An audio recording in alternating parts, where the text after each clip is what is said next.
Team leader for public health.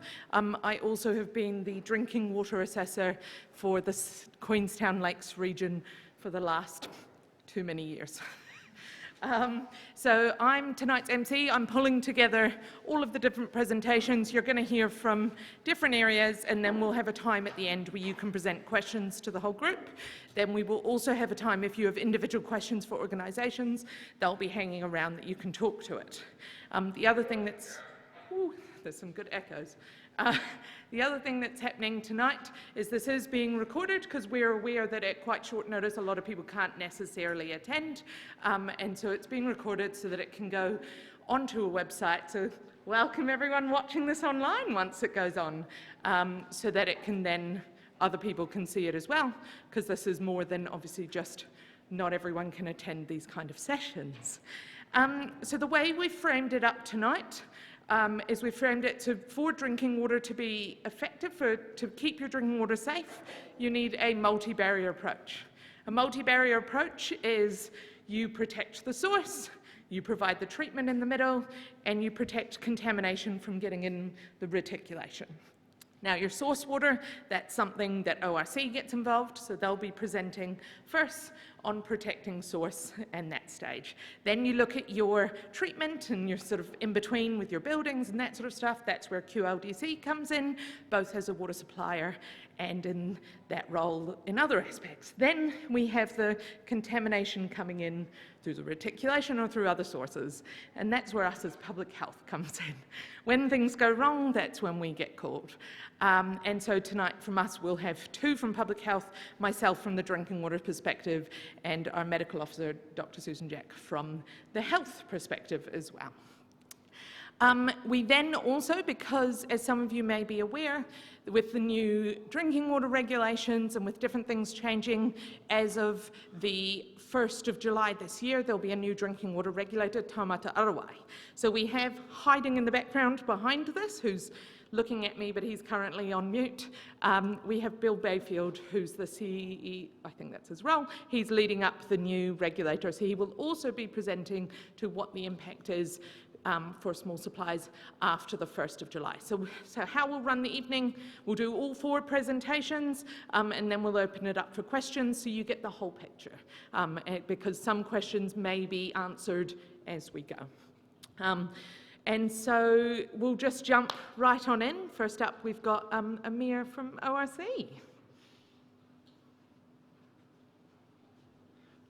Good evening, everyone, and thanks again for coming to our session tonight. So as Susan Moore said, I'll be talking about protection at water source, which is what ORC is doing. My name is Amir Levy, a groundwater scientist at ORC. And tonight we'll be covering just a brief introduction to groundwater. What is it? Why is it important? Then we'll look at some contamination risks and protection of boreheads. Then we'll specifically look at arsenic in groundwater. And then we'll just touch a bit on ORC's groundwater monitoring in this area. So where does our water come from? So this is a diagram of quite basic of what we call the hydrological or the water cycle.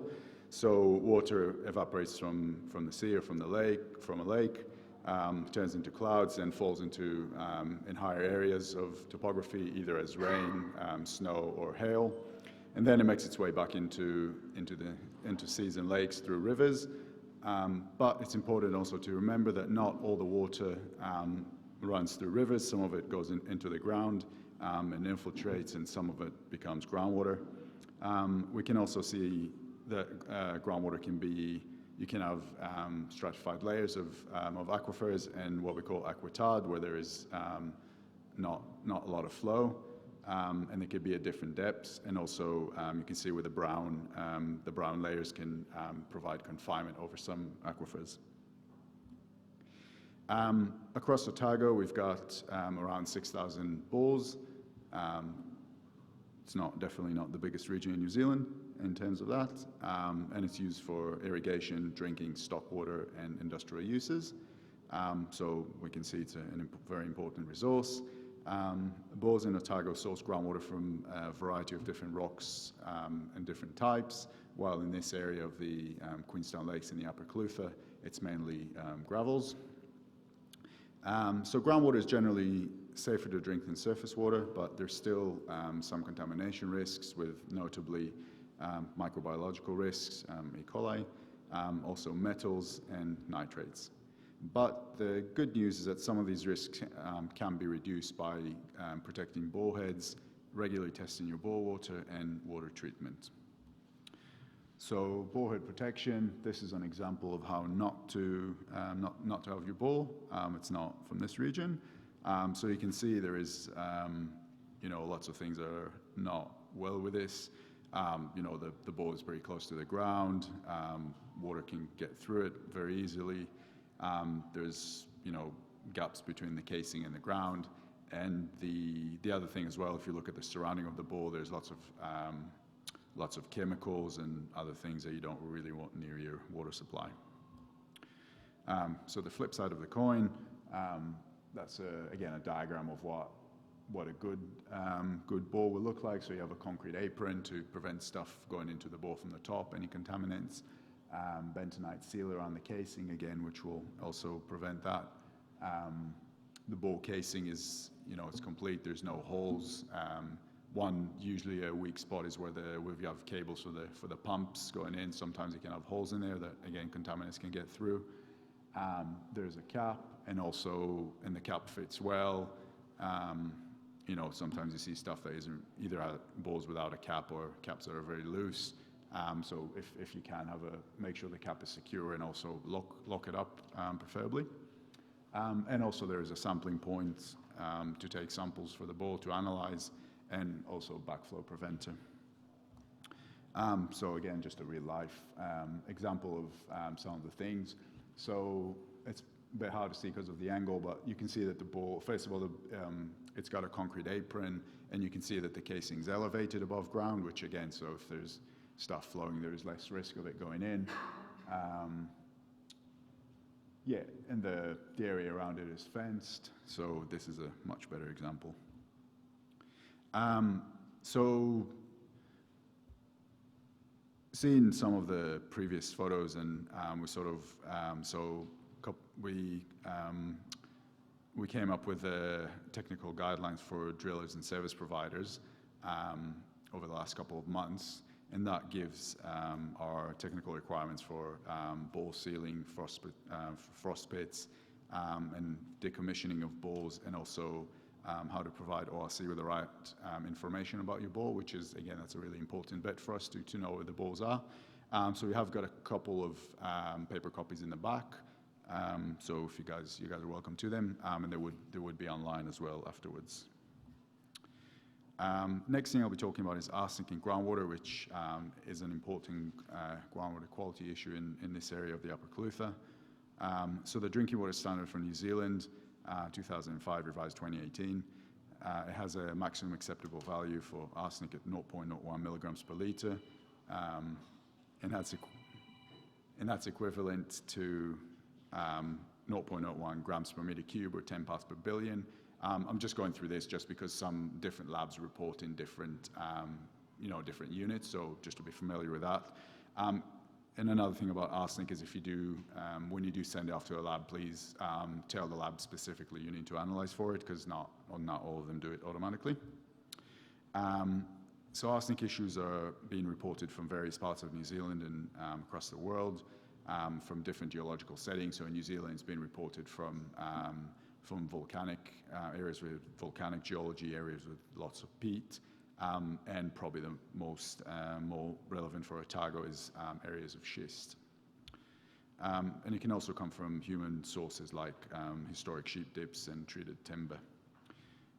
The other important point about arsenic is arsenic in groundwater. The concentration can be highly variable, so it can really change across even a fairly small geographical area, and it can also change with time. So it's very important to test your bores regularly in an accredited laboratory, and specify that you need arsenic testing. Our ORC is groundwater monitoring, so we're responsible to maintain and enhance water quality in the environment, so like at the source. So we currently have 22 bores across the Upper Cliff, the Southern Lake and Dunstan areas, where they are with red dots. And we monitor them every 3 months for E. coli, metals, nutrients, and major anions and cations like chloride, magnesium, sodium, calcium, etc. So groundwater in the Wakatipu Basin. Sorry, there's a typo, so it should be shown with the red dots. So we currently have 4 bores in the Wakatipu Basin, which, again, another important point from that is obviously it's a fairly limited number of bores across quite a large area, so it's can't just rely on the ORC monitoring. Bore owners do need to test their own bores. This is a map of showing the maximum concentration across the history of every bore in the area. So again, just to, so yellow and red are, yellow, if it's yellow, it's between half of the MAV and the MAV, and then if it's red, it's above the MAV. So we can see a couple of hotspots in Kingston, Glenorchy, and including the Wakatipu Basin, one in the Wakatipu Basin. And again, just to show some bores have got lower levels, so again, just to show how variable it can be, and again, just to regularly test. So just in summary, groundwater can provide a good source of drinking water, but poorly secured bores have high contamination risk. Keeping the borehead secure is crucial, and it's important to regularly test your water. The last point is that arsenic can be naturally present in groundwater in our region, so it's important to regularly test through an accredited laboratory. These are a few references, and Simon from QLDC is going to carry on. Thank you.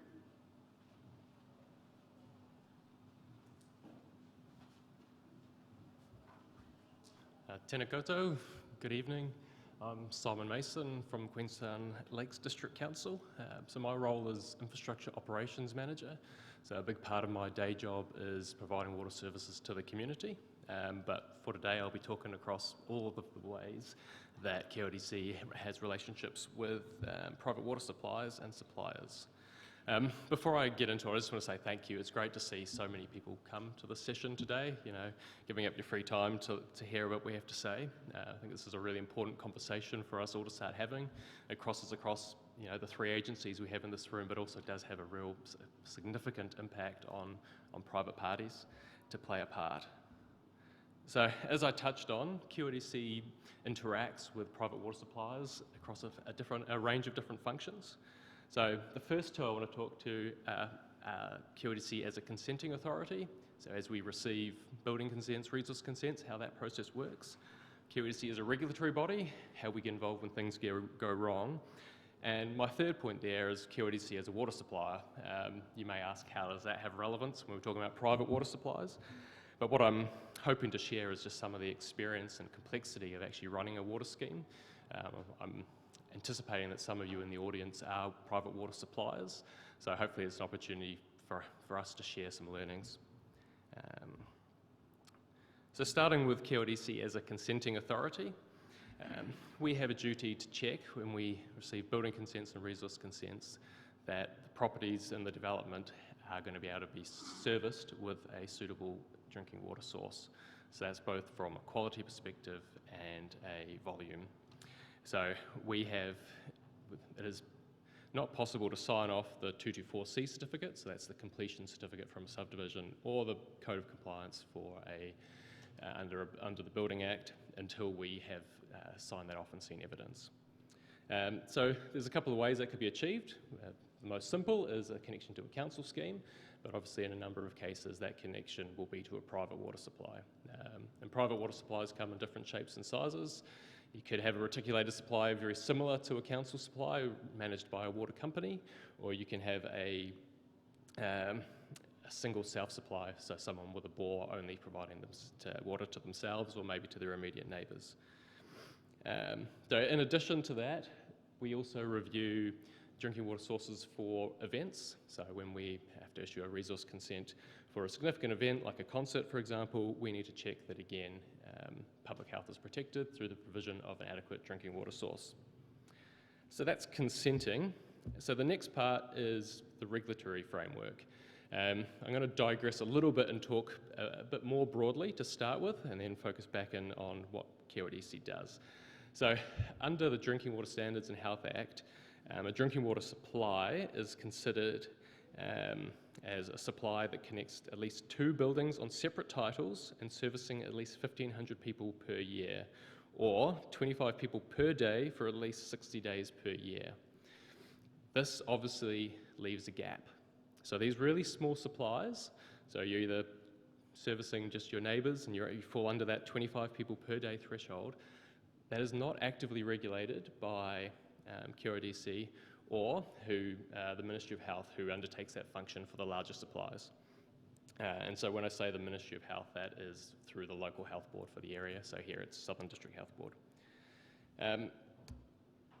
So where QLDC has a role is if things do go wrong and it's brought to our attention that there's potentially a health risk, that's where we can be involved, and we'll work in collaboration with the SDHB to try and make sure that that health risk is addressed.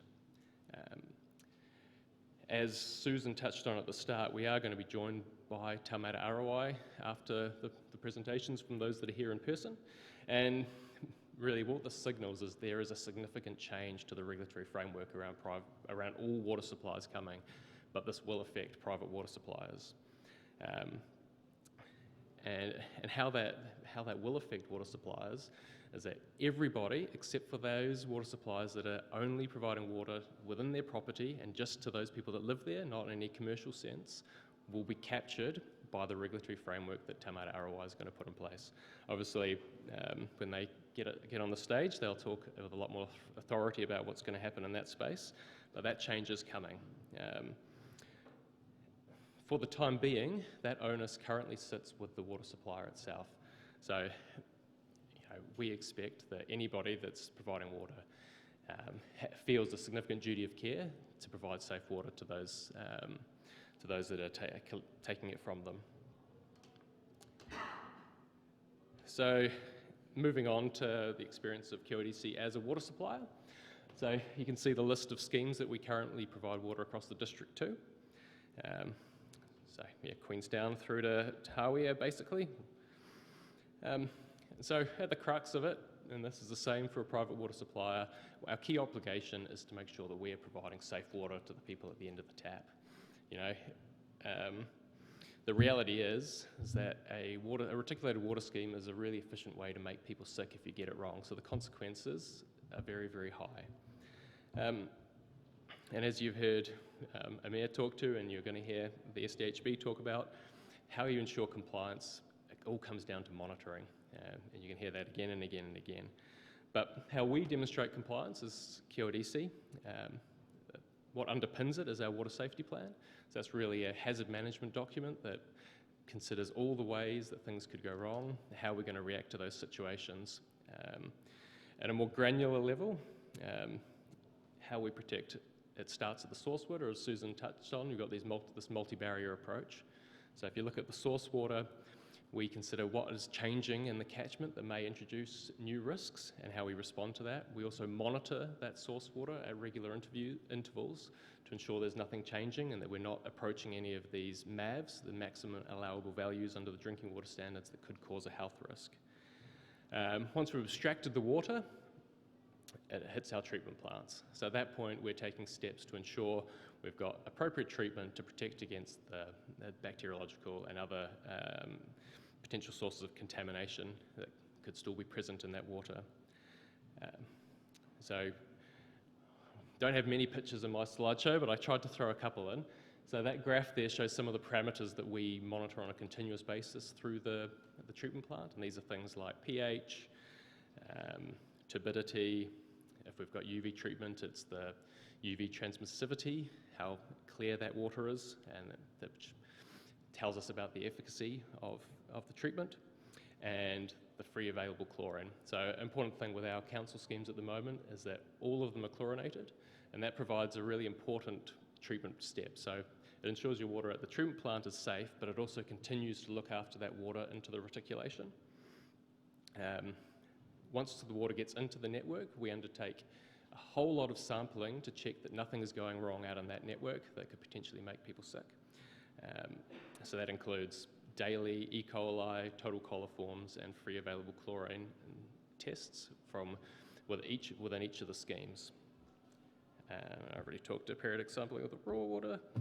So that reticulation of a water supply is one of the key risk areas, particularly when you get into these at a large water supply. It's very difficult to control what happens beyond the point of treatment.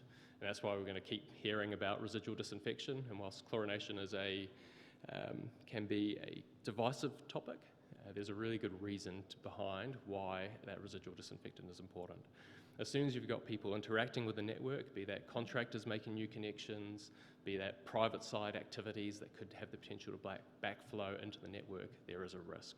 So we take steps as council to ensure that we've got competent people working on the network, that we're assessing and we're aware of and approving connections to our network, and that backflow is being put in where there is a risk from the activities happening on the private side coming back through. So thank you for your time. That's about it from me. Obviously, we'll be here for questions at the end, and I look forward to the discussion. So I'm going to hand over to Susan Moore.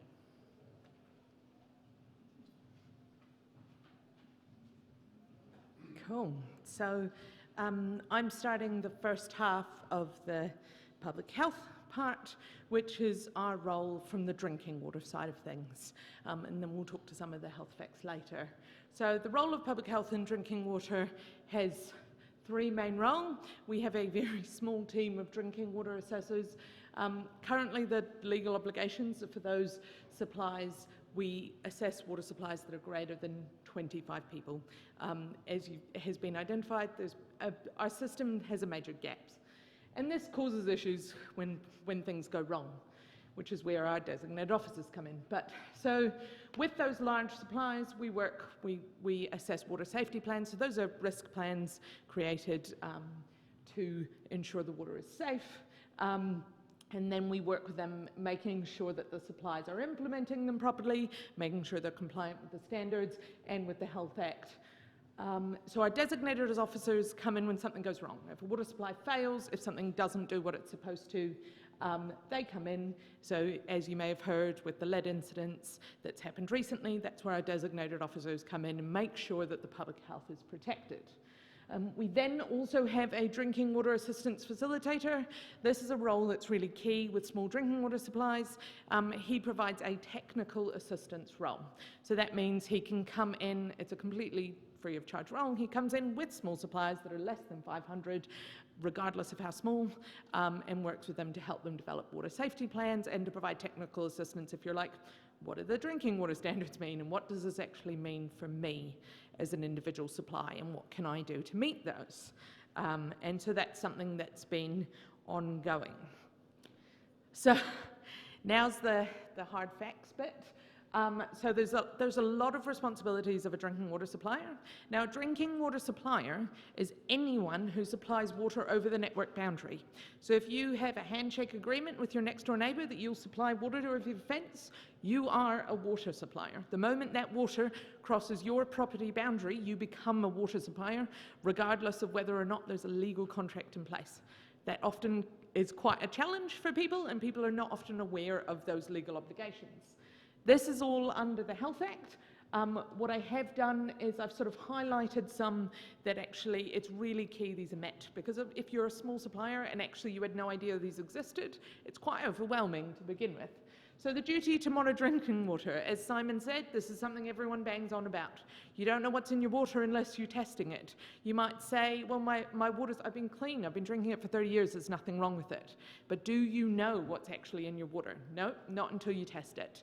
The next one is keeping records. You know, often we have bores that were drilled 20, 30 years ago, and actually there's no real evidence of what was done for it. If tests are done, keep good records. Often what happens for small supplies is you have a committee that looks after it. So you hand it on to the next committee member and they have no idea what was done for the last 5, 10, 15 years. And so the next one's just around if something goes wrong Act immediately. This isn't it's not worth playing with people's lives. If there's a problem in your water supply, it is a legal obligation as a water supplier to act immediately. All the rest are still very strong legal obligations. Another really important one is around the writing and implementing a water safety plan. What that means for a small supply is, what are my risks? How can I address those risks? Who's going to address them for me? This is also something that under the new regulator, lots of things are getting shaken up.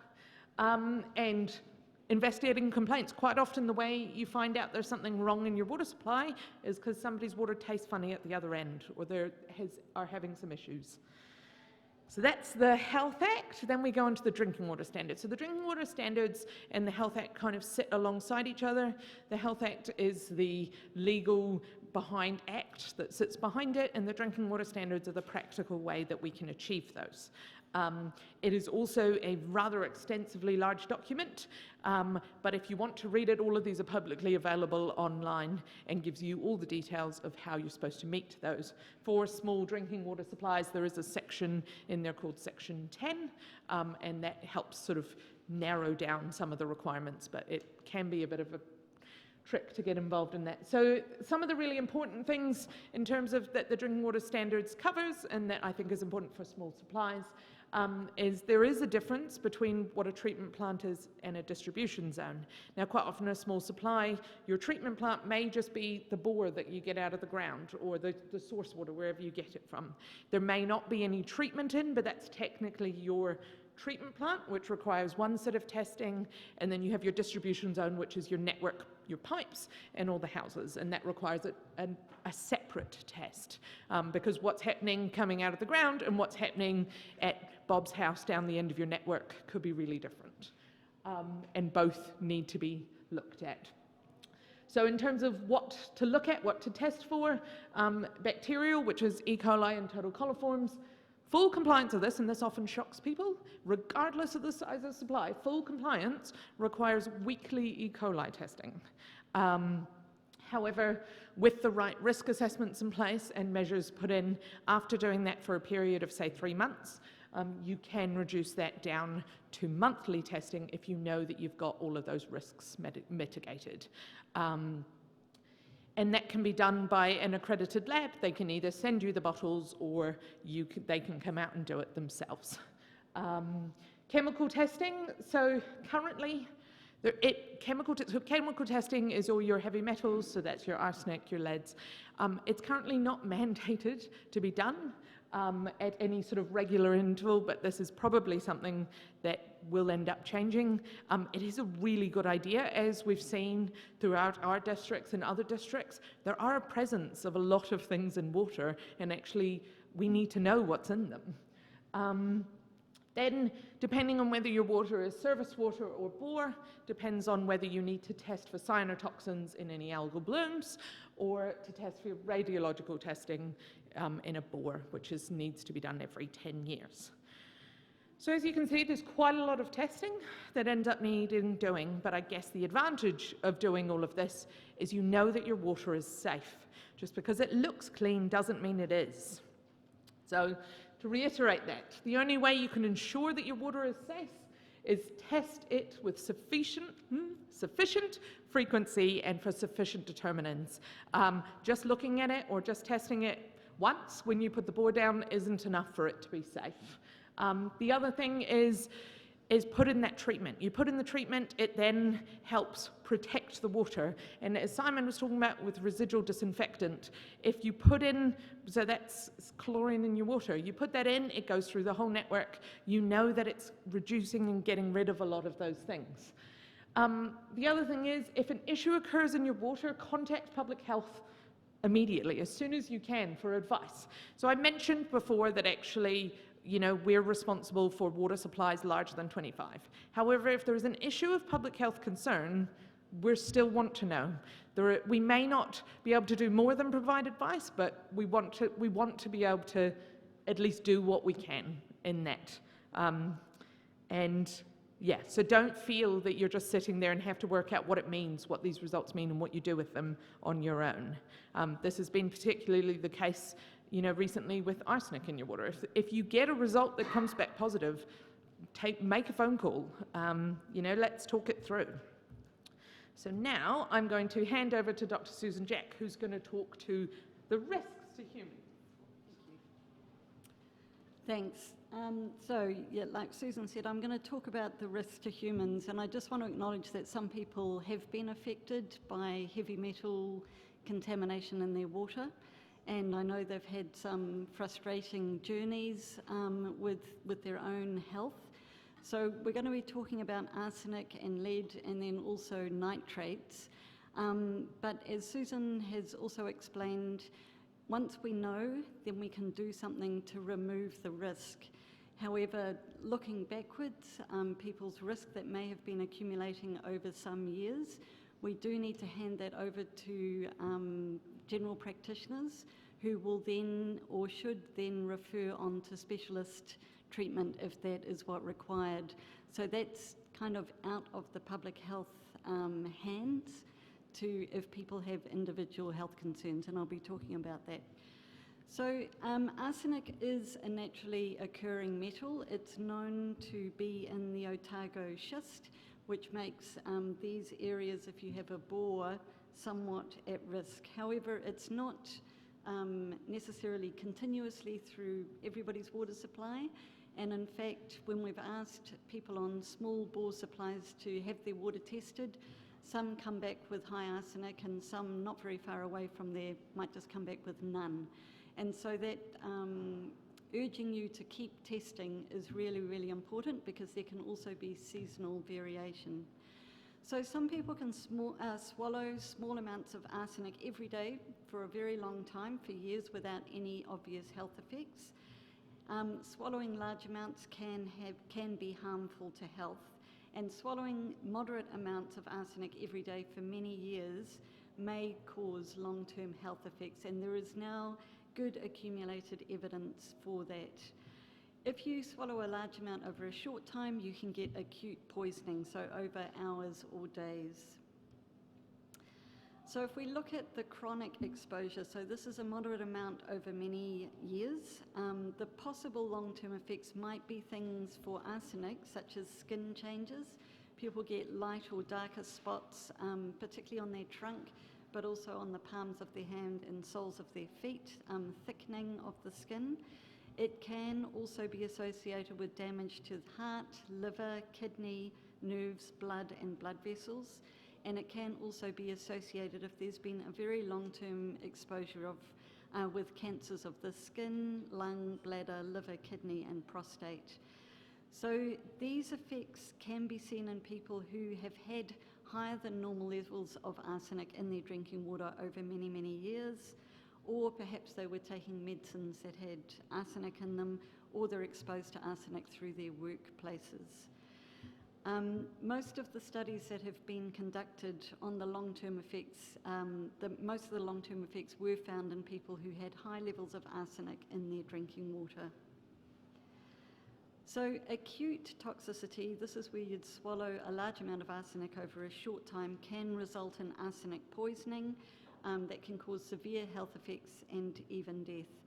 So large amounts of arsenic irritates your stomach and intestines and may cause damage to heart, nerves, liver and blood. So you might present with stomach pains, nausea, feeling sick, vomiting and diarrhea, extreme tiredness, bruising, abnormal heart rate and pins and needles, or pins and needles feeling in the feet. Okay, so that's for arsenic. We are going to touch on lead just because this has been very topical in our wider district. But also to highlight that lead in the drinking water is one possible way, and that's often through lead joints in old piping.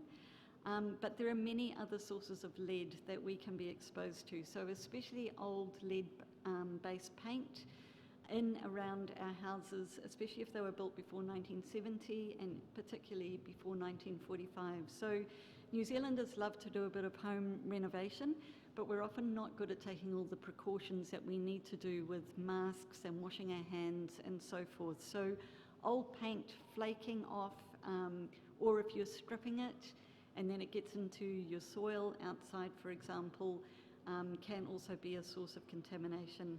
Another thing is roof collected drinking water, especially with those old lead head nails that used to be used. So they're nails with a flattened bit, specially developed for putting your roofs on. But if you're collecting water off those roofs, then there may be lead leaching into them. Now they, I believe, make them of plastic, and you can't buy them anymore, but obviously people's houses might have them still.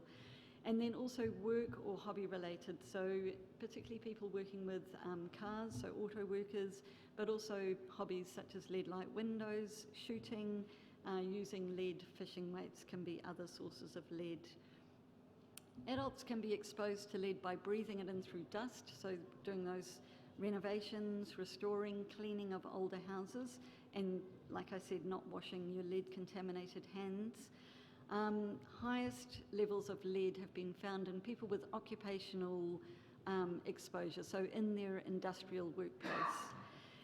The early stages of lead toxicity are very non-specific and affect the gastrointestinal and nervous system, and you can see that there is an overlap with arsenic chronic exposure as well that also affects gastrointestinal and nervous systems.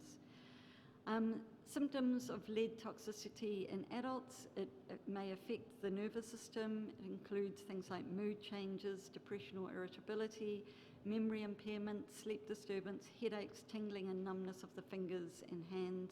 Again, similar to those symptoms with arsenic. And it can also affect the stomach and intestine and cause those kind of gastrointestinal symptoms. In later stages, lead toxicity can cause things like high blood pressure, kidney problems. Lead moves into your bone once it's in the body, and so people, women of the age of menopause, when there's a higher turnover of their bones, may also have lead moving back into their blood system and have higher blood lead levels. For children, low levels of lead, there's no obvious illness in children. However, if it's untreated or unnoticed, it can affect the developing brain and may impair children's development and performance. Higher lead levels can cause symptoms such as vomiting, stomach pains, difficulty sleeping, constipation, and loss of appetite. Again, often very non-specific symptoms. So very hard, even if you did take your child to the GP, to even think that that might be a possible cause, because there are many such causes for those kind of symptoms. Okay, we're also going to be talking about nitrates because, again, with dairy farm intensification in different parts of New Zealand and other farming and using of sewage disposal systems, etc., as well as nitrate actually occurring naturally in soil, in New Zealand we are exposed to nitrates.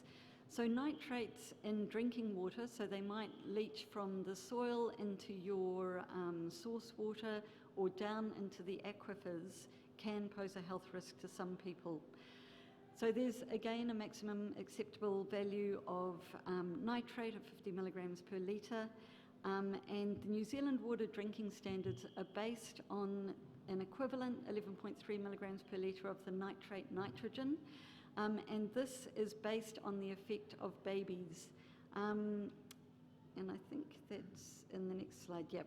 So, and there has been some overseas studies done in Denmark and one more recently done in New Zealand that's linked colorectal cancer, so bowel cancer, to much lower levels of nitrate nitrogen. So the people most at risk for nitrates are very young babies, so those under 6 months, particularly those under 4 months, who are bottle fed on water that has nitrates. So baby drinks it and in their stomach it's converted to nitrite, and that hooks onto their hemoglobin, turns it into something called methemoglobin, which means that their hemoglobin doesn't transport oxygen very well, and baby have, they call it blue baby syndrome, so their lips might be slightly tinged blue and their fingers and toes might be bluish.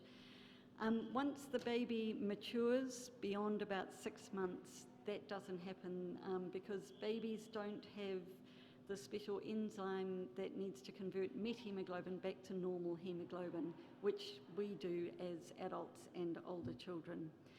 And like I mentioned, there is a preliminary study that was done in New Zealand and just published earlier this year that suggested there may be this association of nitrate in drinking water with bowel cancer. And as you know, in the south, we have one of the highest rates of bowel cancer, so this is of great interest to people. So what can you do if your water source is high in nitrates? Again, it's those barrier prevention approaches, but there are some filters. Boiling, again, similar to arsenic and lead, does not remove nitrates. Reverse osmosis can remove nitrate, and it can also remove lead, but it's one of the most expensive sorts of treatments. Basically, the advice is for high-risk groups is to not consume water that might be high in nitrate. Breastfed babies are totally fine because they're not consuming the water, and the mother has that enzyme, so she is not passing that on to her baby. If your water is high in nitrate, contamination may be occurring as well, so it's important to test those also for E. coli.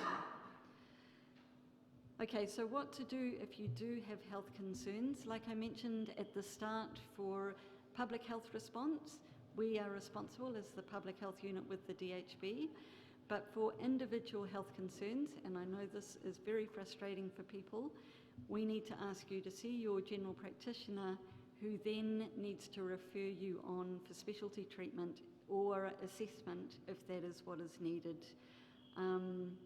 Okay, so I think we're going to have the Zoom from Taumata Arawai, and then after that there'll be opportunity for questions.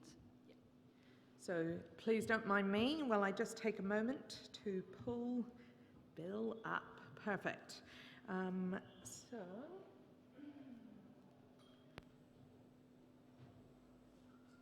we're stuck.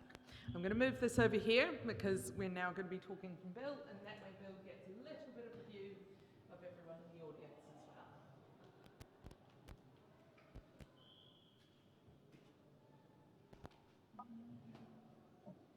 Okay, what we are going to do, Bill, is make you front and centre there so that we see mostly you.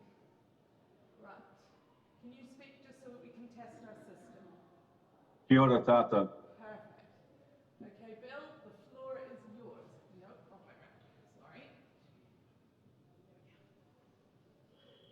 Sorry. Kia ora, thanks very much for turning up, and I'm sorry I'm not down there. I'll probably be down there in a week or two.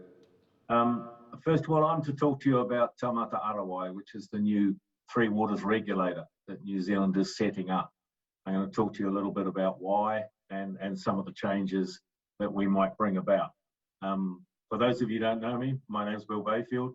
I used to be, until 10 months ago, the Chief Executive Officer of Environment Canterbury, just over your northern border. And so I know your Otago reasonably well. I've been the CEO of Taumata Arawai for about a month. We became an entity, so we became into being on the 1st of March. But we've been getting ready for 6 or 7 months now. Why? The government decided that it wanted a new three water regulator after basically the investigations associated with Havelock North. Havelock North was a pretty significant international event and certainly huge by New Zealand standards. And what the analysis or the review of Havelock North and how that occurred told us that the entire system had gaps, had flaws, from basically the top level as a regulator right down to the people who were actually delivering and managing Havelock North's water supply. So there was no part of the system that came out of that review unscathed. And so as part of that, the government set about setting up a new regulator independent from the Ministry of Health. We also, as a part of the Three Waters review, which followed the Havelock North review, the government came to the conclusion that wastewater and indeed stormwater wasn't in much better situation either, And so we are the regulator for all three waters, and that is primarily drinking water, but also wastewater and stormwater. We get our tasks as an entity from what's called the Water Regulator Act, and that's an act, and that's what allowed us to be set up. We'll deliver our functions and duties out of what will be an act, but is currently the bill, the Water Services Bill that's going through Parliament. And so I'm just going to touch on that because it's not at all certain that we know exactly what the nature of our functions and duties, nor those who have to abide by our act, what their functions and duties were. And so right now, the Water Services Bill has about 1,000 submissions to it. It's before the Select Committee. There's about 220 of those submitters have asked to be heard. And so there's a fair degree of debate about where that bill might emerge in the form of an actual act and legislation. But I will just touch on some of the big differences that I don't think will change. It's always dangerous when a bureaucrat is commenting on a piece of legislation that a select committee is looking at. I may well be a very poor predictor of what emerges, but I feel it's only honest to give you my best crack and see where I end up. The first thing is the Act. The government is quite clear that the duty of care is a new shift. Anybody who is supplying drinking water to a group of New Zealanders is taking on quite a responsibility in terms of bordering on a human right. And so therefore a water supplier has a duty of care that's very similar to health and safety, to the kind of idea that you take this on, you then deliver. And it's up to you as the water supplier to really make sure that what you're doing is the very best for the people you serve. And that's slightly different an approach, certainly a different regulatory approach than currently exists. The second big change that won't change is the bringing in, we are first Crown entity to not only have to give effect to treaty principles, but we also have to give effect to the principles that are known as Te Mana o Te Wai, that are set out in the National Policy Statement on Freshwater under the Resource Management Act. Now, that is quite a difference in our approach to working with people who are water suppliers and who are wastewater treaters and stormwater treatment operators too. That is proving quite interesting as we work out exactly what those principles mean for the average person who's delivering a small water supply, or for that matter, even a big water supply, and to wrap their head around how they are giving effect to those principles is something we're working quite hard on. The key split that's within our Act is above 500. If you supply above 500 people, you're a large supplier. Now, essentially, there are 67 units of local government. There are about 800 large supplies, and local government manage about 770 of them, and the remaining 30 are in the hands of some government departments and some sort of strange ski fields and ports and airports. And we'll be working with those very, very closely. They currently have to be registered. They'll continue to be registered under our legislation when it becomes an act, and they'll also have to rewrite their drinking water safety plan within the first year. Now, I'm going to presume that that's Queenstown Lakes District Council, but it's not many of you, so I'll move on from them. What I will say is this: there's recently been a considerable body of work gathered from the local government entities within New Zealand, all 67 of them, and that you'll hear about occasionally as the request for information that produce the data on both drinking water and wastewater treatment systems. We now have probably definitely a better picture of kind of the condition of our treatment systems for both drinking water and wastewater than we've ever had before as a large picture. That picture is telling us something we didn't know when we started working up the Water Safety Services Bill, and that is that there's a lot to fix in those 800 supplies. And it's quite amazing how many are on boil water notices and how many do not manage to meet safe drinking water standards. So just take it from me as someone who is probably about to start this new role from, I'm going to guess, August or September, that we will be very much in the first initial period focused on those larger supplies and bringing them up to speed. The Act talks about small supplies and talks about them as being below 500 and takes them right down to an individual household that is self-supplying. So the only party really that the proposed Act does not apply to is a self-supplying single dwelling. And that's while it fits international best practice in terms of the definition of a water supplier, it's a big shock for New Zealand because an awful lot of those people have never been regulated before, and we know that. What's really interesting for us too is the belief that there are about 5,000 of those unregistered small suppliers in New Zealand. And that's what the Water Services Bill was designed on. What we now know are that there are 75,000 of them in New Zealand. The bill currently says, bill before the House says that all of you will register in the first year. The thought of 75,000 of you registering in the first year is enough to make me contemplate retirement. And so you need to know that one of the things we and a number of other parties are submitting to the Select Committee is we're just going to take a breather on the small suppliers.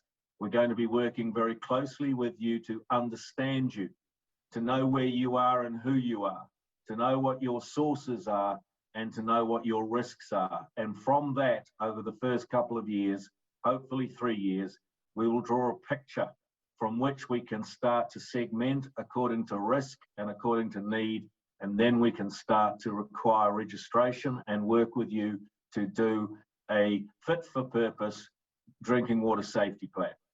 And so I guess for me is you have received some very good advice from Otago Regional Council through EMEA, some very good advice from Queenstown Lakes District Council through Simon, and the two Susans have clearly laid out for you the current regime that exists under the Ministry of Health, right? We have yet to come. For me to give you any real detail out of the Water Services Bill would mean that I was second guessing a Select Committee, and that's a dangerous thing for someone like me to do. So what I'll do is we'll probably be down in Queenstown and Wanaka in late May or early June when we know what the Select Committee has arrived at, and we'll come down and discuss our requirements with you in more detail. Bottom line, I never expected to meet 75,000 of you, and so therefore it'll be a slow burn as we bring the smaller suppliers into the regime and up to standard. That's it from me. Thanks very much for listening.